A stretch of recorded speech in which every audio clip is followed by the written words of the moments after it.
the Reconstructionist Radio Podcast Network presents Worldview Media Podcast, where Gordon and Joyce Runyon view popular media through the lens of the biblical five-point covenant model to help believers appreciate and apply principles of exciting narrative and engaging storytelling. Hello and welcome to episode 3 of the Worldview Media Podcast. We're going to review the first episode in the Lord of the Rings trilogy. We're going to look at the Fellowship of the Ring. Dun, dun, dun. And we've changed things up a little bit because now on your left is daughter Jordan. And on the right on your radio is wife Joyce. And I'm Gordon. And so we're here to look at popular media through the lens of Scripture and specifically the five-point covenant model. What we want to do too, why are we doing this? Why do we care? Who knows? Well, we want to be able to kind of press the truth of Scripture, God's commandments, His concepts, His precepts.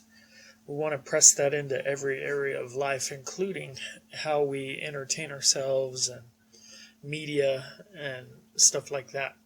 And our hope is, as we do this, that it will inspire creatively gifted Christians who listen to refine their craft, and maybe it'll give them some ideas and just get them to work writing novels and writing screenplays, and even video games nowadays have to tell a story, right? Yeah. So all that's good.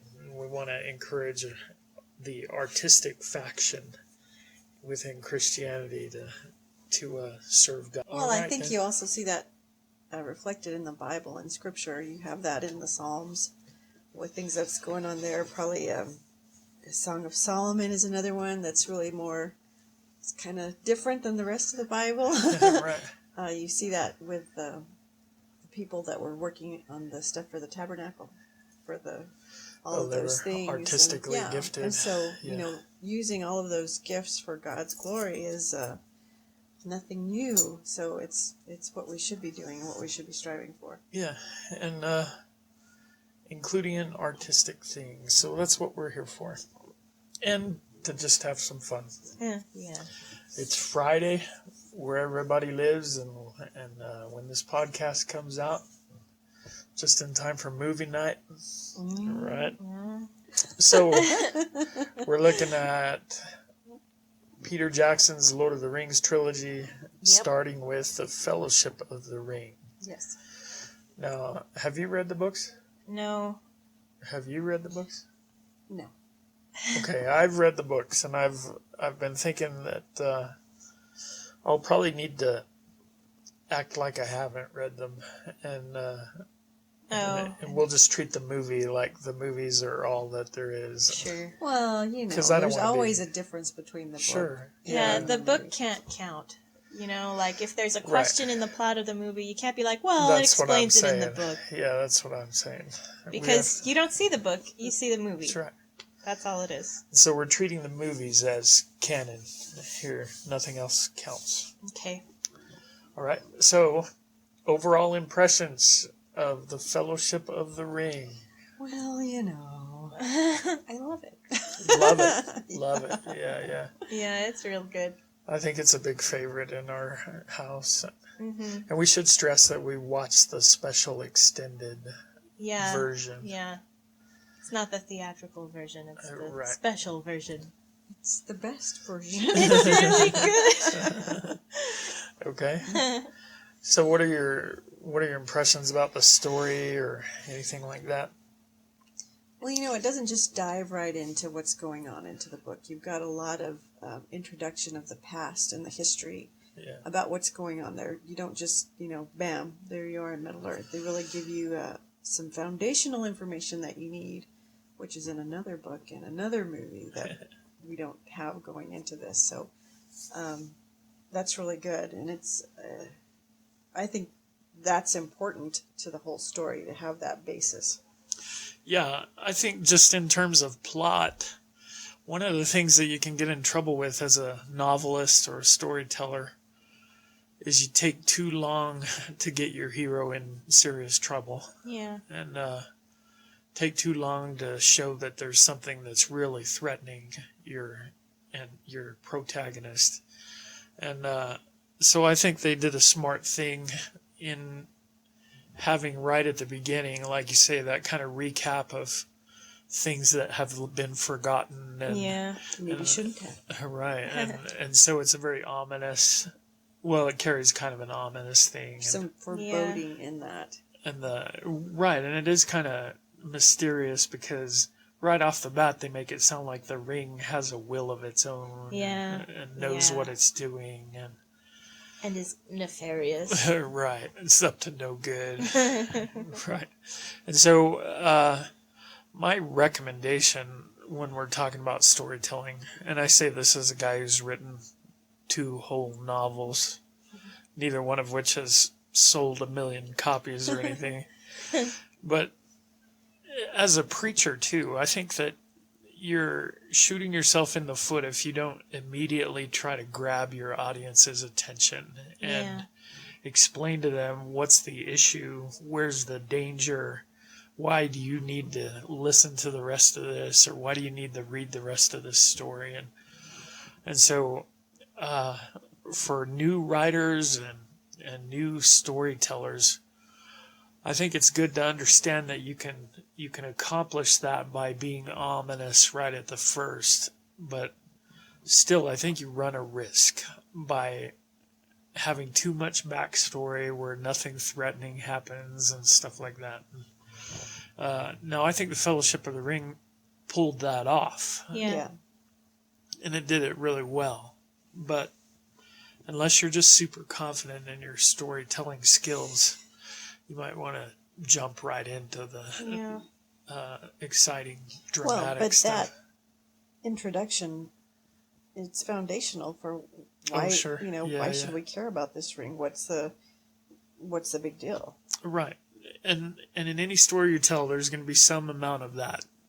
Generally, we call that exposition. You're going to have to tell people what's going on and explain it. Mm-hmm. But generally, where new writers mess up is that they do too much exposition, too much telling, and not enough showing in your writing.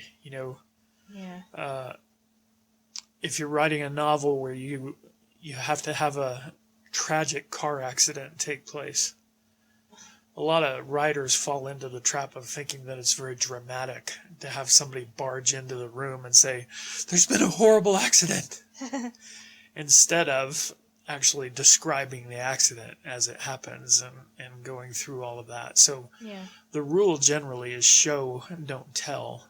Mm-hmm.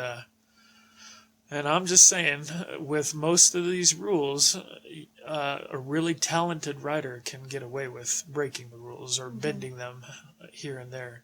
But if you're not Stephen King or you're not J.R.R. Tolkien, C.S. Lewis or somebody like that, you might want to kind of stick to the rules at first, at least. Yeah. Now, the plot does get going fairly quickly in terms of... thickens. Yeah, it thickens once Bilbo decides to leave and he gets talked into leaving the ring with Frodo. Mm-hmm. And then we get to hear the trouble explained as he hears it from Gandalf. Right. And that's a sneaky way. Have one character talk to the other. And it doesn't feel like forced. Because a lot of the time in a movie, you'll have a character explaining something to some other character who should know these things. It's like, right. Well, that's the president. They were doing, I was just like, oh, where have you been living this whole time? Like, right. But it follows, it makes sense. Sure, yeah. Were there any plot holes?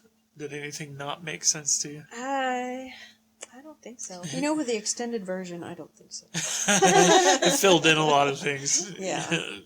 Well, for me, maybe I was giving Tolkien the benefit of the doubt. I felt like there was more stuff in the books that I was like, what in the world is this doing in here? That didn't make sense. Sure. But I felt like they had to get rid of a lot of that stuff just to make the movie, containable, down to 6 hours or something like that. Yeah, so I didn't notice any big plot holes. Maybe we'll stumble on them as they go. Yeah. The one thing that I thought was unfeasible, though, in the movie, at least, and I don't remember if the book answered it, but down in the mines of Moria, we realize that Gollum is following them. Sure. And then the bridge that they cross in order to get out is destroyed behind them. Yeah. And now, how's Gollum keep following them? How's he get out? And he's got... So you're saying there's only one door. Is there not another bridge to get to that Well, apparently side there must be another way. I just feel like as dwarves are designing the mine, that'd be a smart thing they'd to have do. more than one exit, but he's following them, right? Now, what kind of hard time is he going to have with all those goblins and orcs and stuff? And the place is But overrun there is some with them. consideration that he's actually working with them too. Oh. That he's been released, right? Because he says, Is did he he an escape? agent of them, though? I Well, don't know. but that was part of the discussion between Gandalf and Frodo. That, did he escape? Or is he here because they've sent him? Oh. And so there's that little question of, are they really against him being out and doing things? Well, but the goblins aren't on anybody's side. They're just cave goblins. Well, but I mean, if he's in league with everybody else and they're in league with him, then... Yeah, all evil is kind of on the same side, except when it's not. Right. Okay. Sure. That's why you have the two towers and not just the one. You have the Mordor and Saruman. Okay, I didn't think there was much in the way of plot holes. So, 5-point covenant structure. The first point is transcendence. What is the transcendent power? What is the highest power, I guess, is the way we talk about it. Or who's the supreme lawgiver? Or where does redemption come from? Were there any hints given? I think the closest thing that I saw watching it was just sort of the way that Gandalf talked to Frodo about how something's being meant to be, and like that kind of idea, which sort of at least hints towards at least Gandalf believing that some person or force is in charge of the events and stuff. So that's the closest thing that I got to figuring. Yeah, that scene in Moria where where they're sitting, he's trying to encourage Frodo. Yeah. Well, didn't he say something like, there are forces for good that are greater than the forces for evil? And... Well, I think he was recognizing that there were two, that it wasn't just evil going forward and making this plan, because you hear about the ring and having this desire and this goal to get back to its master. And so, and he was saying, but perhaps there's someone and I think, good going on too. Like Jordan said, it almost sounded Calvinistic there, in terms of... Yeah. If the ring was meant to find this ring, and you are meant to have it now, and that's encouraging. And I was like, true. Yeah, it almost sounded predestinary in there, and frankly, that's another place that it irritates me, that every once in a while you'll still hear atheists and agnostics talk about. They'll say things like, "Well, everything happens for a reason." Oh, really? And, What reason? Yeah, I worked with a guy in the Navy that was a pretty partisan atheist. He didn't even...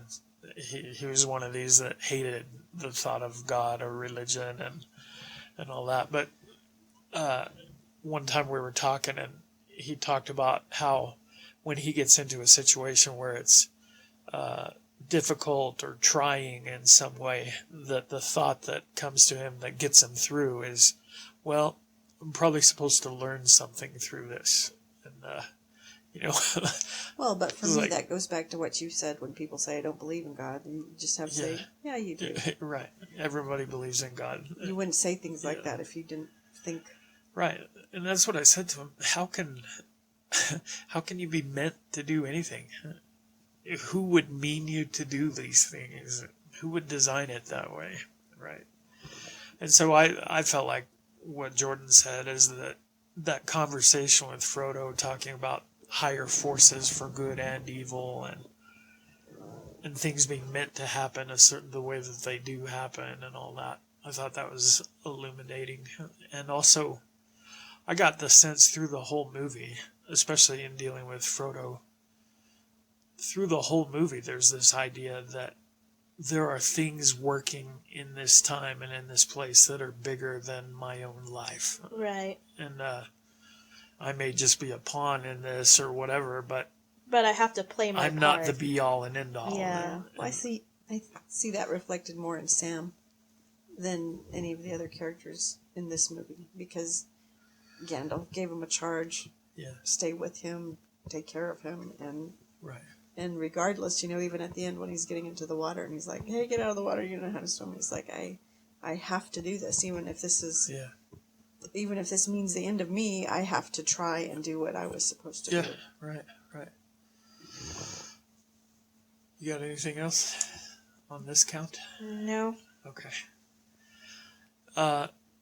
So then we go to point 2, which is hierarchy, and basically it answers the question, who is the representative of the transcendent power that we're talking about here? And for me, I think the obvious answer is Gandalf. Yeah, it has to be Gandalf. Because And there's nobody else. well, I kind of think maybe the elves kind of... The elves kind of stand midway between this great good and... They do seem way more enlightened somehow than everybody else. They're more in touch with whatever's going on. Right.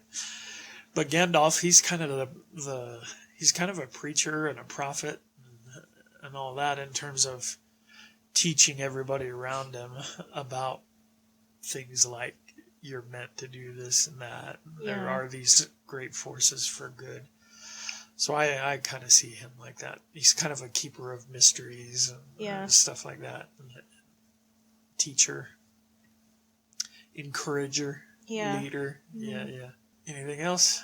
No, I had Gandalf written down too. So yeah, okay. I think it has to be Gandalf, and there probably is some aspect of the elves just being clued in as to what's up, but they're not really sharing that information. They're not very forthcoming with what's going on with anybody else. Because you kind of get the sense that Gandalf knows just about as much as the elves do. Right. But he sort of seems to have more this, he's the one who's telling everybody else, like, hey, look, this is what's the going elves on. don't care if you know one way or the other. Yeah. Well, I just don't, they don't relate to everybody else around them. Yeah. Gandalf kind of takes the transcendent, invisible power and kind of brings it down to the level of Earth or Middle Earth, as the case may be. Okay. The third point in the covenant model is ethics. In the biblical covenant, what you get here is things like the Ten Commandments and God giving his law to his covenant people and saying this is what you shall do or this is what you should not do. Okay, so it's mostly about law and morality, ethical, judicial concerns. And generally, I think in the movies that we watch, it's easiest to discern that by noting particular moral crises or big times when the characters struggle with a decision or something like that. Yeah. So what'd you come up with there? What do you see? Well, Frodo has a lot of those moments because he keeps having, and it's always the same question, like, is he gonna take the ring, or is he gonna just pass it on to somebody else? Like, is he gonna go ahead and say that, this is my responsibility? And he always ends up saying, I gotta do this and all this. Right. And then I thought maybe Boromir was another one. Oh. Because trying to take the ring from Frodo that one time. And he's kind of got that redemption thing working too, because... Oh, right at the end. Yeah. And then sort of opposite Boromir, sort of like Aragorn, because he is faced sort of with the same choices that Boromir has. And he does the opposite thing. Right. So... Yeah, I agree. And it was early in the movie where I felt like Frodo really had this kind of struggle with it, and it's at Rivendell when they're having the secret council. Yeah. And, they're descending into bickering and all that, and you can kind of see him tossing it over in his mind, and he kind of has to resign himself to saying, okay, I will take it. And something about it in that moment, he's saying that knowing that he's volunteering for self-sacrifice. It's not what he wants to do and all that, but he's willing to go and do that. Yeah. What about you, Mom? Well, I think of when Gandalf goes and confronts the guy in charge of Saruman. Yeah. And realizes, the lights go on that, oh no, you're in league with this guy, and here I am telling you what I think's going on, and just that realization to him, because the man who he thought he was going to see wasn't that guy, and of course then that plays into him not being there when Frodo gets there, and just in all that time he stayed strong in that, I can't give in to this power. I can't, and it's about power. Who's going to be in control? And he just says no. And, he says, well, you've chosen the way of pain. Pain. And it did look like it wasn't a good place where he was at, but he didn't, he stayed strong in that. Yeah, right. He had the opportunity to compromise and live a more comfortable life and all that. And then even with when he finally does meet it back up with Frodo, and he says, "What happened?" And it was just, I was delayed. Right. Kind of understated. Yeah. Yeah. Well, Jordan kind of hit on what I thought was the thematic big moral crisis for me, and you see it played over in a lot of different characters. First with Bilbo, and then with Gandalf, and like you said, Aragorn and Boromir, and then with Lady Galadriel, where all of them kind of had to deal with the temptation of the ring. Yeah. And the heroic characters are the ones that were able to say, I don't trust myself. Nobody can trust me with this much power. Yeah. And to me, that's a very kind of biblical Christian insight, and that should really inform the way we do things like government and church government and everything else. That power is deadly, and even the best characters in the book knew that if they had that much power, they would freak out and kill everybody and all that. And so I thought that was just a really neat insight, and it was a biblical sort of insight. And the best characters, the heroic ones, the most courageous ones, were the ones who knew I can't be trusted with this much power. Right. And Boromir, he was the one that slipped and said, "Oh, I can be trusted," and because I've got good reasons. I'm as good as anybody else. Yeah. I'm not going to do bad things. I want to help people. Right. Yeah. The means justify the ends. Right. So for me, I thought that was I almost thought it was thematic. Just having these major characters have to come up against the ring and see how they would deal with it. And so far in the story, Frodo's the one who has the ring, but I didn't detect in the movie him being tempted in the same way, in terms of he hasn't been allured by the power yet. Right. That's gonna come later, That's because he's a ring bearer. Right. Well, yeah. I don't want to. Spoiler alert. That's gonna. Frodo's gonna have trouble with the ring. Oh, can't imagine. Right.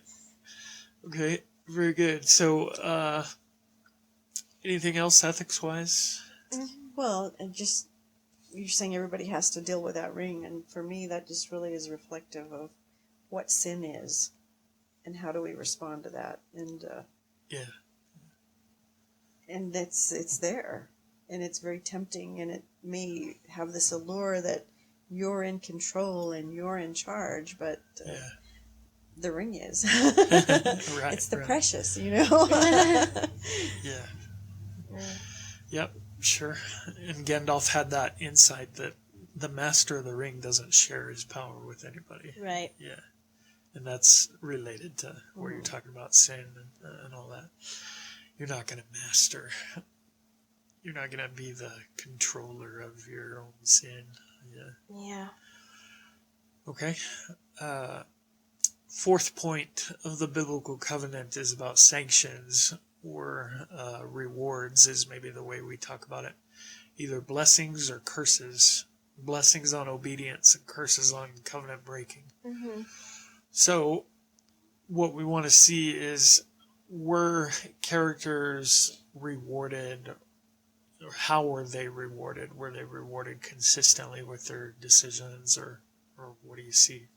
Is it too early in the story to I think say? It might be a little early for most people, because as of right now, we're still sort of in the middle of things, you know? Yeah. We haven't quite gotten to that end part where things can be tallied and all that. Well, except for Boromir. He's at the end now.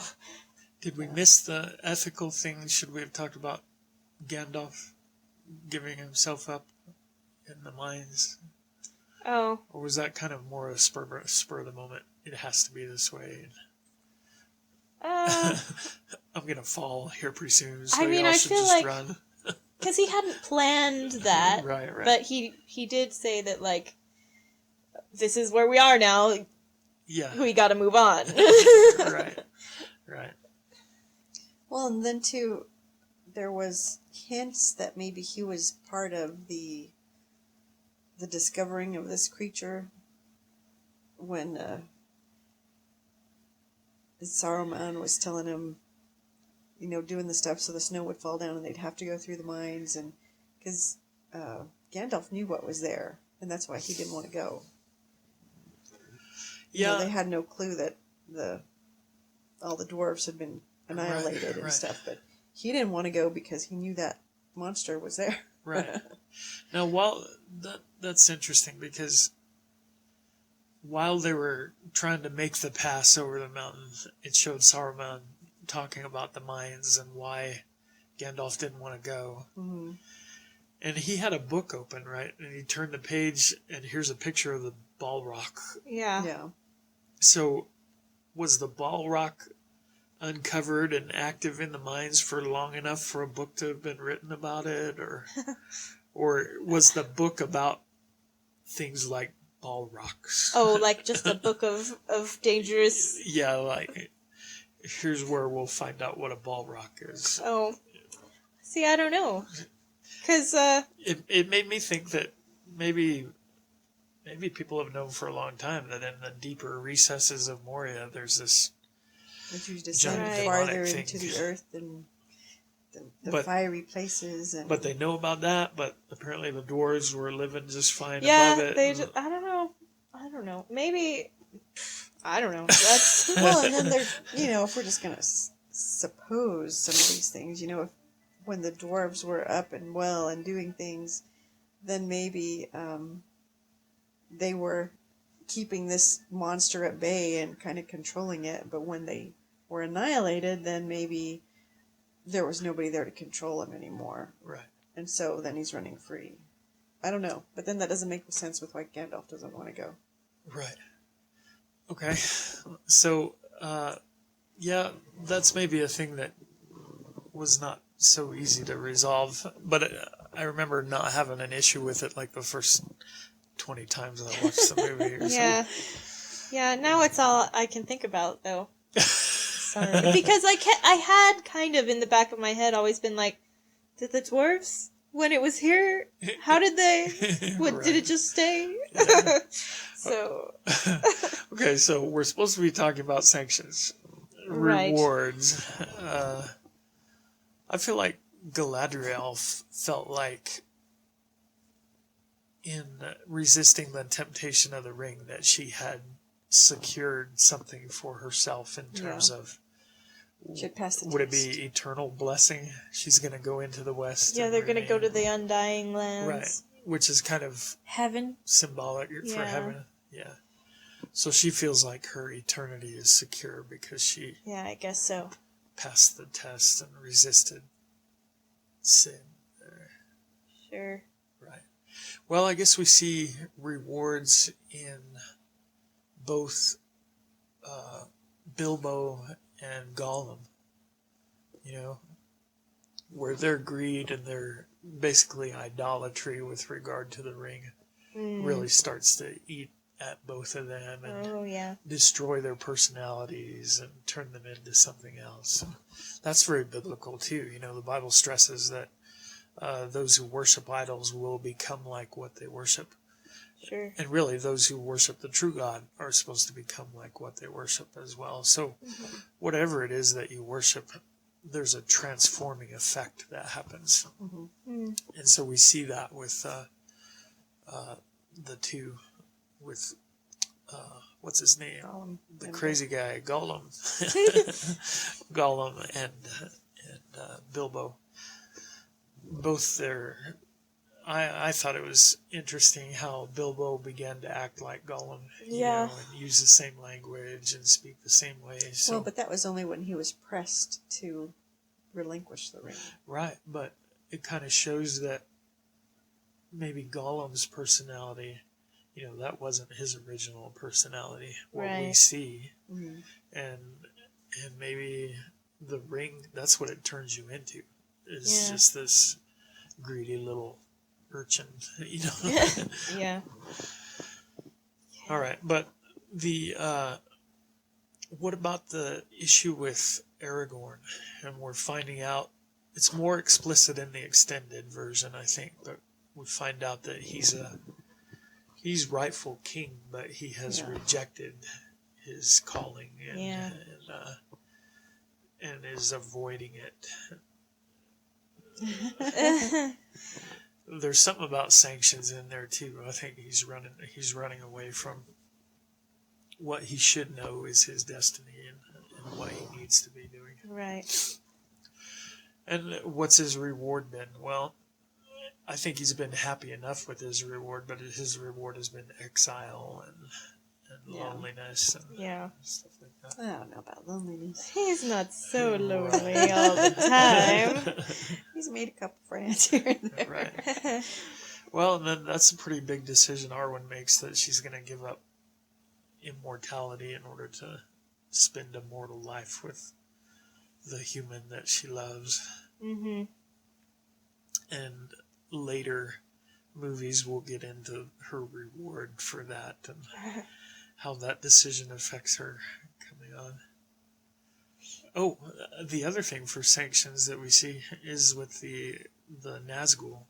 How the rings of power twisted the men and they became less than men and became these dark forces. And So now, but they weren't the only ones given rings. Right. Because the dwarves were also given rings and the elves were also given rings. Do we ever see any dwarvish ring bearers in this? I don't think we ever meet any.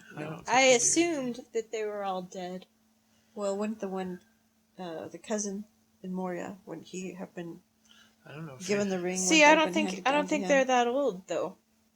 If you look at like timelines and stuff, I don't think. Yeah, the dwarves are thousands of years old. I mean, the elves are. Yeah, those elves are like.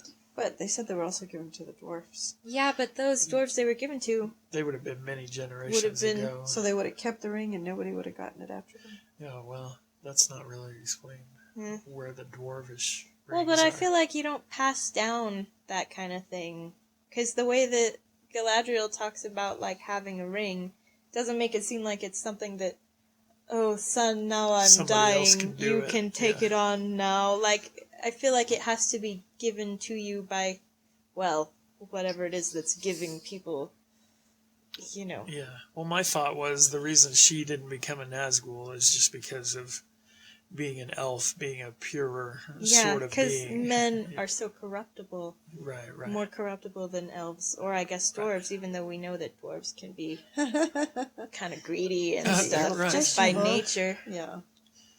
So, I mean, if anybody's going to be corrupted, it seems like the dwarves would also be. Well, but men have the thing about power more than I think dwarves do. Dwarves just want to be rich and stuff and hide away, but they don't care about being in charge. A human is always going to want to be in charge. Yeah, I think that's right. And then Gandalf and Elrond in Rivendell had kind of a conversation about that men are not to be trusted and they're weak, that same kind of... Well, but you see that reflected as well in Aragorn saying, I can't be king. Look what my ancestors did, and we're in this mess because of them. And so you see some of that there too. He's not just saying, I don't have time for this. So is he afraid of being king just because of the responsibility, or is he afraid of it for I good think reason? he's lived with the elves, and he's heard that men can't be trusted. Well, I think that he knows himself well enough that he knows that he has weaknesses, and he doesn't. Temptation. He doesn't want to. If he fails, fail as a king, but he'd rather fail as just some guy who, wanders around and picks medicine plants and shoots deer and is living a quiet life. He doesn't want to ruin everything around him because he knows that he's fallible. And he's like, once that happens, if I'm king and I mess up, I've messed everything up. Yeah, the stakes are a lot larger. Yeah. Yeah. Well, that's probably right. Well, I think we have to talk about Gandalf too, because he does wind up falling into shadow. Right. And so, his reward didn't look so great. Right. For everything that he'd done and helped them with to get to that point, and it looks kind of bleak. Right. You might be tempted to say he got the wrong reward. Yeah. Yeah. It wasn't fair. Yeah. Bad things happen to good people. What? And Gandalf. And Gandalf. What are you saying? But then, spoiler alert, then later we're going to see that what looked bad... We'll have to see. Right now it's very bleak. Turns out it's very bleak. They continue on and get out of the mines, and the hobbits are broken. Oh yeah. They can't believe what they've just witnessed with their eyes. Everybody's kind of like, what's going on here? And there's the one guy in charge saying, we got to keep moving. Yeah. Ready to move on? Got to keep moving. Keep moving. Point 5 right. is succession. Secession is... That's a whole other discussion. I'm not sure it applies here. But I was talking about the Patriot for just a second there. Okay, succession is answering the question, does this outfit have a future? This group that I'm joining up with by covenant, what's the future hold for us? Well, looks bleak. Okay. For all of our characters, what's the future look like? It's looking tough. Looking pretty rough. Merry and Pippin have been carried off by the Uruk-hai to their demise. They're going to torture and death. Torment and death. Yeah. Boromir's gone. Boromir. Yeah, no more future for Boromir. Frodo's taken off on his own. With Sam. He comes back for Sam. He doesn't want to go. Wants to just do it alone. Okay, so probably too soon to say what the future positively holds, but it does look pretty bleak. It does. Because it has to look bleak at the end of Act 1 so that you can have and even Gimli saying, we failed. Right. Yeah. Our fellowship is broken. Yeah. Which is technically true. There's no fellowship anymore. It's gone. They have to move on and go for another thing. But, the 3 that go chasing after Merry and Pippin, they do it with some high spirits. Yeah. Yeah, they're not feeling glum as they run across the plains. The very, very long, many plains. Right. That's funny. Yeah, they do manage to keep their spirits up, but we won't really see that until next movie. We won't really... How do we even know? Yeah, but It just there's started off well. I just felt like there was just ending this movie where it ends and not knowing anything that the future holds. I felt like there was a lot of reason to be hopeful about the future with Frodo and Sam as well, because it just seemed like now they both understand that they're stronger when they're together, and that their friendship is, it's their strength is greater than the sum of its parts. Yeah, and they need each other. Right. They're both where they ought to be, and they're happy they're together, even if the place they're in is horrible. Yeah. And so there's reason to be hopeful that they're going to move forward. And it would be terrible if it was just Frodo facing the razor sharp rocks. And well, then even when they get and look out on what lies ahead of them, it looks that's not a pretty picture. Not appetizing. Yeah. And then too, in the thing with Frodo and Sam is that they're really just continuing on what they started back at the house. Right. It was the two of them setting out. Yeah. And they picked up people along the way, and they were, we're all here, the gang's all here, let's go and get this done. But it was the two of them to start with, and it still remains the two of them. Yeah. Yeah. And it's always better, seems like, to have somebody else with you when you're trying to do something that's going to be hard. Yeah. I think Solomon had stuff to say about that. Two are better than one. Yeah. And if two men sleep in the cold together, they can keep each other warm and that sort of thing. Yeah. Yeah. If one falls, the other can lift them up. Yeah. So we're probably at the point of explaining just overall your letter grade and what it was that you liked so much about it. So you go first, Jordan. I feel like do I go first all the time? Okay, well, here I go. Well, you've never gone first. Anyway, I think it's gotta be an A+ for me. Okay. I gotta say. What are your favorite parts about it, or? Well, it's just so well put together, the whole thing. Like, you got, the cinematography is so great. Like, it's so pretty, and then the music is awesome. Sure. And then I just feel like, well, the acting is really good, and the story, it's compelling and stuff. Right. As we've been talking about. Right. And yeah, it's a solid one for me. That's an A+. Cool. Mama, feel the same way? Well, I'd have to give it an A+ as well. I think the characters are really, they're really good. They're believable. The struggles that they have are very relatable. Having to deal with power, and what do you do with that, and how do you handle it, and can you touch it? Should you touch it? Should you even look at it? And then just the, people turning against you that you wouldn't expect to turn against you, and other people saying, I won't leave you. Yeah. I can't leave you. And so, and then you have somebody who just leaves. You're like, well, why'd you go? How can you leave? And so there's a lot of intrigue. I think with the beginning, just a little intro with about the history of the ring and what this ring has done in the past, and now it's trying to get back to where it started off. And so you have that story of history. What does the history tell us, and how can we learn from that, and how do we go forward from here because of what we know in the past? And I think a lot of times people forget their history, and that's just really important to know, because as you go forward, you just need to know where you've come from. Yeah. In fact, I wrote that down.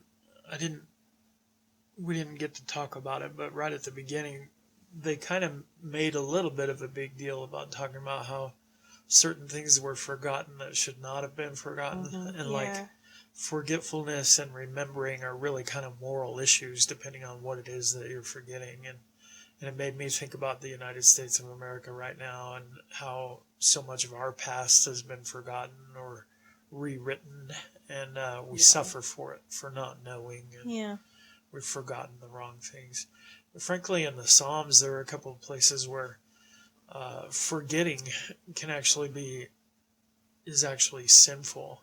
Forgetting isn't like a mental failure, it's a moral failure. You've forgotten the wrong things, and you did it for evil purposes. Well, and like you're saying in the Bible, that's relatable to us as Christians, because I think we tend to forget the enormity of what Christ did for us. Sure. And the freedom that we're supposed to walk in because of that, because we forget and we just take it for granted that, oh yeah, yes, Easter, he was crucified, he was dead, he was buried the third day, and I know that, but to really know that in your heart and to understand what that means, and to live in that, are different things. And it's a matter of remembering, really remembering, and in that remembering, God's forgotten all of your sins. Right. There's a holy forgetfulness too on the part of God. That's right. As I give it an A+ too. It's probably one of my top 10 favorite movies. I agree with what Jordan said. It seemed like everything in the movie, every little detail, they didn't just do it, but some committee went off somewhere and decided what would be the best way to do it. I feel like they did things like, okay, we need an elven version of a wood-cutting axe here. But we can't just use this axe that we made for Gimli, because it's a dwarven axe. And obviously, an elven wood-cutting axe is not going to look like a dwarven wood-cutting axe. It's going to be completely different. Right. And they had committees that would sit around and decide, exactly what does the food on Bilbo's table look like? What kind of bread would a hobbit bake? And everything is just so detailed and tricked out like that, where everywhere you're looking is stuff like that. It's great. And the costumes, all the little details and the embroidery, and oh gosh. Yeah, the attention to detail was astounding to me. And I didn't realize it until we watched it again prior to doing this podcast, but I was a little bit surprised at how good the music was. I had forgotten. And when they started playing the music and during the show, when different themes would arise musically, I was like, man, this is some really good music. It's great. Right. But I think what I remember, the reason I give it an A+, probably transcending that, is I remember the first time we saw it, and for several weeks after that, I was applying it to my life in terms of my own watchfulness against sin and temptation. For a while there, I kind of walked with the idea that sin was pursuing me in much the same way that the Nazgul were pursuing Frodo, and I knew I had to be watchful for that. And like I talked about, the good characters being those who knew they couldn't play around with the ring at all, and they had to just do away with it and be done. And well, but it's not just that it's pursuing you; it's that you're carrying it around on a necklace. The enemy is within the gates. It's not just someone chasing you; it's you're carrying that, right? And you think somebody's chasing you. Right. Very interesting. So A+ for me, A+ for you, A+ for you. A+. It's a pretty good movie. High five. A+ for everyone. All right, so I think that's probably it for us this week. And next week, we'll press on and do the Two Towers. If you all out there in podcast land want to join us and rewatch the Two Towers and be our guest, it'd be cool if you went on the Worldview Media Podcast Facebook page and left your own comments about this episode that we're talking about here. If you think we got something wrong or we missed stuff or whatever, add your own comments. That'd be really cool. And it'd be fun to hear some other views on it too. Right. And prepare for the next one. Watch the Two Towers with your family and be mindful of the covenant as you do. That'd be cool. Yeah. All right. So we'll see you all next week. God bless you. Do your best. Be creative. Part of the image of God in you is that ability to think creatively and tell cool stories. So we'll see you next time. God bless. Bye. Bye. Thank you for listening to the Worldview Media Podcast. Please visit reconstructionistradio.com to check out the other podcasts in our network and to download our free audiobooks.